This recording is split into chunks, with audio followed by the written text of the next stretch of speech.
पहले ओवैसी साहब क्या बोल रहे हैं, ओवैसी साहब की बात को सुन के कमेंट करके लोगों में शेयर कीजिए। सुनिए ओवैसी साहब ने कितनी अच्छी जवाब दे रहे हैं। वो इस्लाम को ऊपर रखते हैं या संविधान को ऊपर रखते हैं? नहीं, ये सवाल नरेंद्र मोदी से पूछा जाए, ये सवाल अमित शाह से क्यों नहीं पूछा जाता? आपको मुसलमान दिख गया, बोलो। मैं यही तो कह रहा हूं ना कि आप जिस प्रिमाइस से आते हैं, साहब की बात अगर आपको समझ में आ गई है तो कि मुसलमान से पूछा जाए कि कीजिए वतन के तुम वफादार हो या नहीं हो।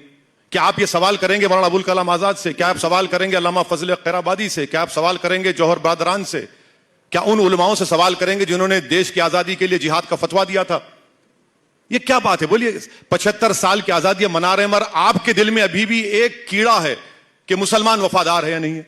मैंने भारत के संविधान के ऊपर अल्लाह के नाम पर वोट लिया है। पूरी वीडियो इससे देख के आगे शेयर बढ़कर करो। मुझे आपसे वफादारी की सर्टिफिकेट की जरूरत नहीं है। आप क्या सोचते हैं मुझे उसकी फिक्र नहीं है। मैं ये कह रहा हूं कि देश में मुझे अपने मजहब पर चलने की पूरी इजाजत है। मुझे देश के चप्पे चप्पे से मोहब्बत है। मैं जब तक जिंदा रहूंगा, इस सरजमीन पर रहूंगा, जब अल्लाह की तरफ से वक्त आएगा तो इसी जमीन में चला जाऊंगा। अब इसके बावजूद भी अगर आप मुझसे पूछा जाएंगे कि ये सवाल है, क्या सवाल है, ये तो गलत सवाल है आपका। ये सवाल उठता ही नहीं चाहिए, प्रेमाइस से गलत है इसका। संविधान पर आपका अकीदा है, संविधान को आप सबसे ऊपर रखते हैं? बिल्कुल, संविधान से देश चलेगा ना। संविधान से देश चलेगा।